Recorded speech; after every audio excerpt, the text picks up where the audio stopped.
Kumakaway na naman si Charlene, sizzling bulalo na made with Jolly. Nandito tayo sa Jimenez Misamis Occidental.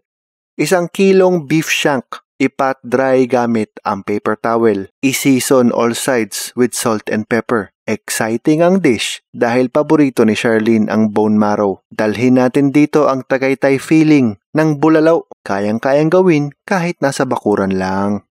Sa high heat, lagyan ng oil o mantika. Isi-sear for browning o tostahin natin ang beef shank. Mapapa-enhance nito ang flavor ng sizzling bulalo. Once na sear na lahat, ready na siyang iset aside. Oo, palit kaldero na, Charlene. Lagyan ang pot ng tubig at intayin kumulo. Pay ka muna dyan, day. Pag kumulo na, i-blanch ang Baguio beans at isunod ang pechay.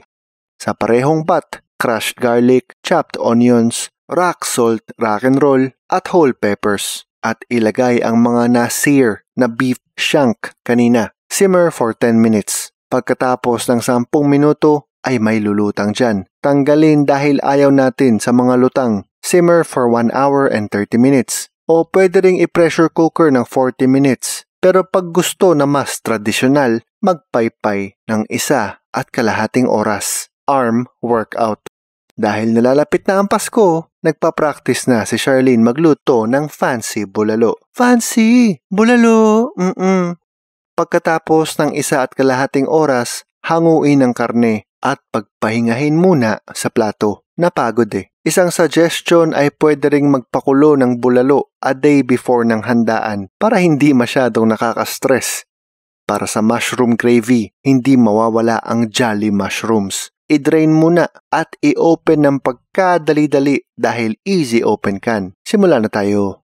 Sa medium heat, maglagay ng 2 tablespoons butter. Tunawin sa init ng pagtitig. Tapos 4 tablespoons all-purpose flour. Ilagay part by part. Lutuing mabuti para hindi maglasang arena ang gravy.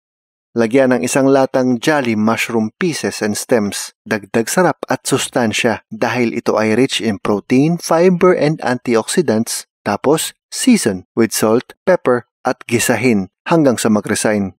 At 500 ml o 2 cups ng bulalo soup. Ilagay part by part. Lagay, halo, then season ulit with salt, pepper, and soy sauce. Pampakulay ng gravy. Gawin lang ang method na ito para mas ma-achieve ang gravy consistency, ang graviness ng gravy. Avengers Assemble. Super hot at umuusok pa na sizzling plate. 1 tablespoon butter. Yung pinagpahinga na bulalo meat, sana all may pahinga, na blanch na pechay at Baguio beans. Food art, fancy. Pero ang pinaka-fancy sa lahat, Jolly whole corn kernels. Easy to prepare, hindi lang pang merienda. Pwede ring idagdag sa paborito mong ulam. Idagdag more and more. At huwag kalimutan na paulanin ng mushroom gravy sauce at ang toppings ng toasted garlic. Boom! Shakalaka! I-surprise ang pamilya. Pumapalakpak pa. I-surprise ang pamilya with your sizzling bulalo. Give your Jolly love.